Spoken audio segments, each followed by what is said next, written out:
고개를 들어야 하늘이 보입니다. 그래야 멀리 바라보고 준비하며 앞으로 나아갈 수 있습니다. 그렇다고 현실이라는 발 아래 땅을 바라보지 않으면 돌부리에 걸려 넘어집니다. 현실의 땅에 굳건히 서서 북극성을 바라보고 오늘 할 일을 실천하면 매일매일이 성장하는 삶이 됩니다. 안녕하십니까. 천연기업 경영원 이호택 교수입니다. 이번에 말씀드릴 주제는 고개를 들어야 하늘이 보인다 입니다. 코칭을 하다 보면 이런 질문을 합니다. 우리 회사는 얼마만큼 성장할 수 있을까요? 저는 얼마만큼 성장할 수 있을까요?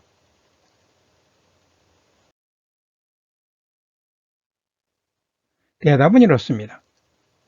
회사는 최고 경영자의 비전만큼 성장합니다. 개인도 자신의 비전만큼 성장합니다. 그 이상은 절대 성장하지 못합니다. 개인이든 회사든 만약 어쩌다 자신의 비전 이상으로 성장했다면 중대한 위기에 봉착했다는 신호입니다.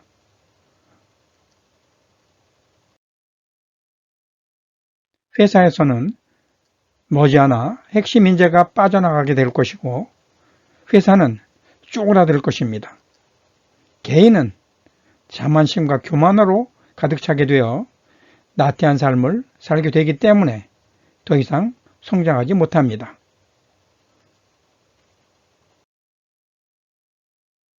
그 원인을 회사의 경우에는 최고 경영자의 비전 책에서 찾아볼 수 있습니다. 즉, 경영 철학, 제도 시스템, 부족한 필요 역량 및 실행력이 뒷받침되지 않았기 때문입니다. 개인의 성장이 멈추는 이유도 마찬가지입니다.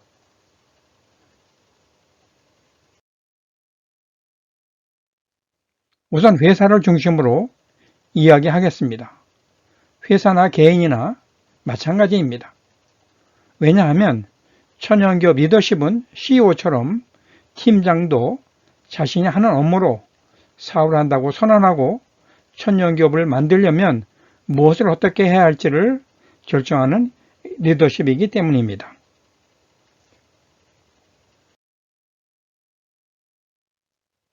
구성원들이 가장 싫어하는 것은 공과 사를 구별하지 못하는 것입니다. 내 돈이 회사 돈이고 회사 돈이 내 돈이라는 생각을 하게 되면 회사는 절대 성장하지 못합니다.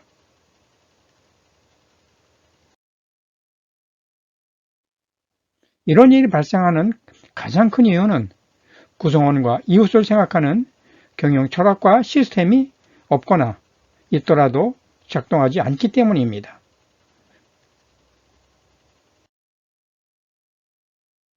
이런 경우 최고 경영자의 약간의 리더십 변화만으로는 문제를 해결하지 못합니다. 아인슈타인은 이렇게 말했습니다. 매일 같은 행동을 반복하면서 다른 결과를 기대하는 것은 미친 짓이다 라고 말입니다.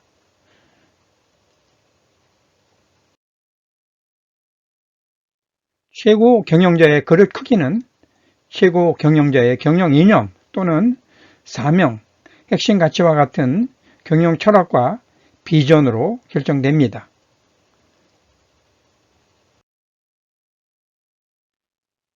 경영 이념이나 사명에는 공과 사를 구별한다는 내용 외에 이웃과 사회에 공헌하겠다는 내용이 포함되어 있어야 하며 이것이 실제로 작동해야 합니다. 즉, 인간을 생각하는 경영 이념이나 핵심 가치가 액자 속에서 잠자면 안 된다는 것입니다.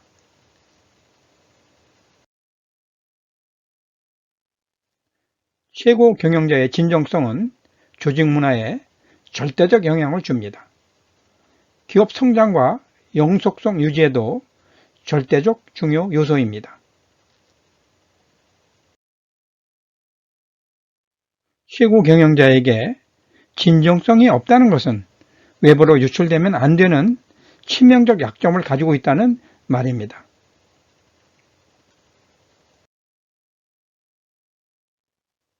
지금처럼 높은 도덕성이 요구되는 초연결 사회에서 회사의 치명적 약점을 숨기는 것은 불가능한 일입니다.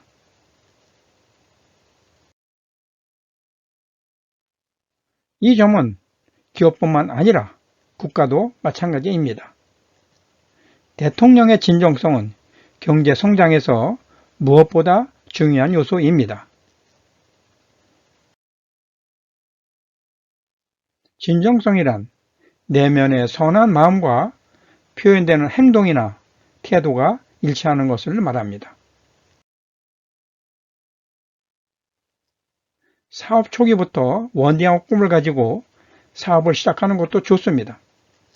하지만 이보다 먼저 비전 체계를 정립해야 합니다. 비전 체계에는 경영 철학에 포함된 경영 이념, 구성원들이 일하는 방식에 기준 역할을 하는 핵심 가치, 가슴 설레는 꿈이 포함된 비전, 꿈을 실현하게 하기 위한 실행 전략이 포함되어야 합니다.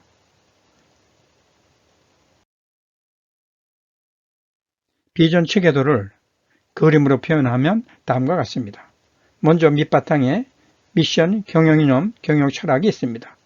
그 위에 핵심 가치가 있습니다. 핵심 가치 위에 핵심 역량이 있습니다. 핵심 역량은 회사에 따라 있는 회사도 있고 없는 회사도 있습니다. 이 핵심 역량 위에 인재상이 만들어집니다. 인재상 위에 전략을 세우게 됩니다. 이 전략 위에 비전, 즉 장기 목표와 단기 목표를 세우게 됩니다. 이 전체를 비전 체계라고 합니다.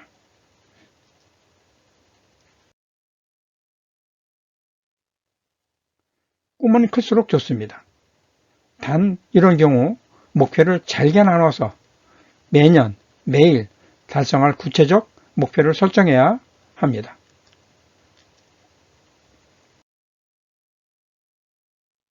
회사를 설립한 지가 오래되어서 회사 기반이 닦여져 있지만 비전 체계가 갖춰져 있지 않다면 회사의 근본인 경영 철학부터 재점검해 볼 필요가 있습니다.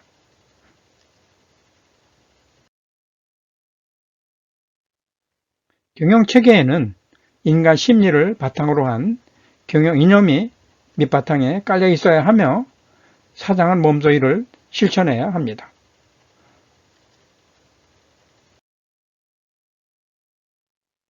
도중에 이 일을 한다는 것은 뼈를 깎는 고통을 수반하게 됩니다.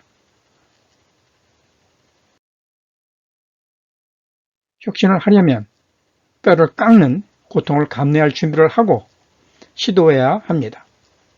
그렇지 않으면 대부분 실패합니다.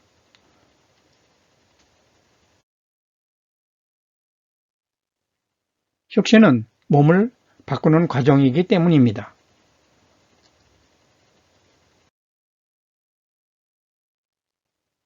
회사 규모가 작다고 해서 철학이 작을 필요는 없습니다.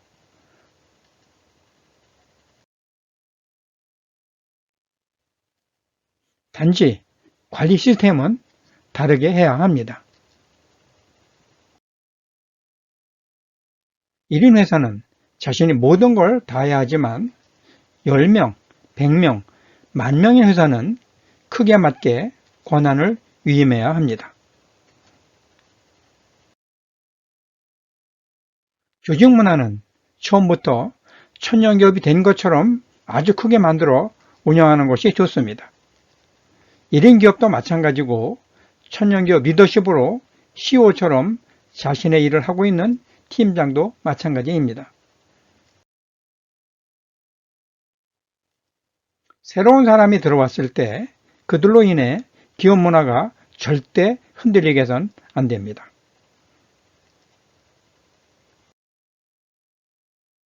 이미 만들어진 천연기업 문화에 그들이 녹아들 수 있도록 준비해야 합니다. 사업 초기부터 천연기업가의 입장에서 기업을 시작하는 것과 10년 기업을 만들겠다고 사업을 시작하는 것은 발상과 해결책이 전혀 다른 모습으로 나타납니다. 이런 점에서 로버트 하그로브가 제창한 마스터풀 코칭 개념은 아주 유용합니다.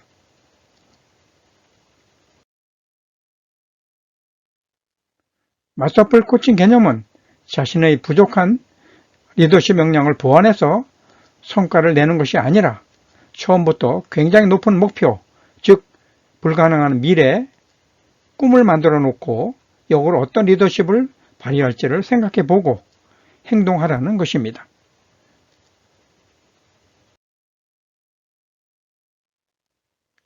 이는 다른 말로 표현하면 리버스 리엔지니어링 리더십입니다.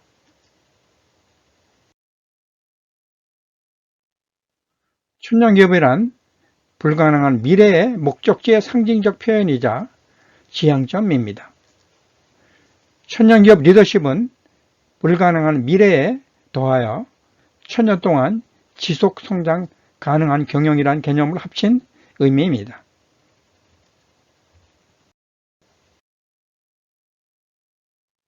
천연기업의 꿈을 가졌다면 지금부터는 어떤 난관도 감사하게 배우면서 극복한다는 자세로 매일매일 하루하루를 최고로 멋있게 사는 것입니다.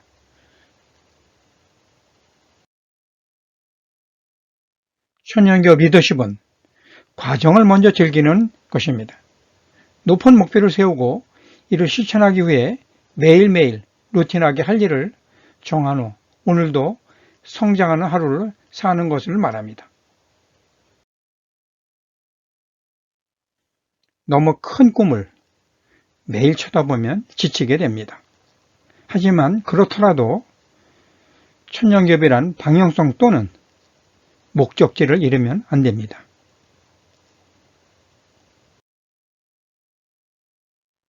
북한산을 오르다 보면 중턱에서 끝이 보이지 않는 계단을 만납니다.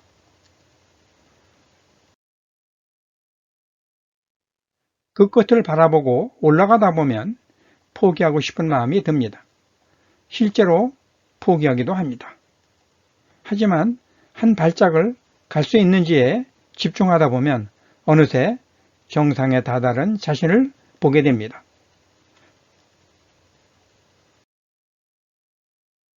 한 계단도 올라갈 수 없을 정도로 힘이 빠졌다면 멈춰서서 쉬는 것이 좋습니다. 에너지가 보충될 때까지 쉬라고 몸이 주는 신호이기 때문입니다. 하지만 쉬면서 자신에게 이런 질문을 해봐야 합니다. 정말 나는 한 계단도 올라갈 수 없을 만큼 힘이 빠졌는가? 한 발자국을 올라갈 수 없는지 증명해 보았는가? 라는 질문을 하면서 아니다 라는 답을 얻었을 경우 한 발자국을 내디디면 됩니다. 그 다음 발짝은 그 다음 결정하면 됩니다. 그렇게 한 계단씩 올라가다 힘들면 그때 다시 쉬면 됩니다. 저는 이런 방법으로 오산종주를 완주한 경험이 있습니다. 오산종주란 불암산, 수락산, 사패산, 도봉산, 북한산을 13시간 안에 완주하는 종주입니다.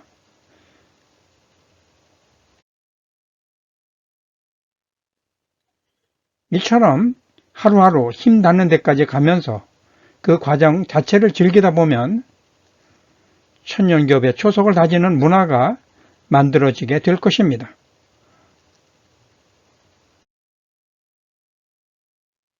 이런 문화 속에서 다음 세대들이 역사에 남을 천연기업을 만들어 갈 것입니다. 고개를 들어야 하늘이 보입니다. 그래야 멀리 바라보고 준비하며 앞으로 나아갈 수 있습니다. 그렇다고 현실이라는 발 아래 땅을 바라보지 않으면 돌부리에 걸려 넘어집니다. 현실의 땅에 굳건히 서서 북극성을 바라보고 오늘 할 일을 실천하면 매일매일이 성장하는 삶이 됩니다. 감사합니다. 오늘 하루도 성장하는 삶, 감사하는 삶이 되시길 바랍니다. 고맙습니다. 많은 분들이 구독과 좋아요를 눌러 주셨습니다. 유익한 컨텐츠로 보답하겠습니다. 천연기업 경영원은 천연기업 리더십 코칭과 소통에 대한 교육, 코칭, 상담을 통하여 개인 및 조직의 성장과 성과 창출을 지원합니다. 경청 감사합니다. 유호택 박사였습니다.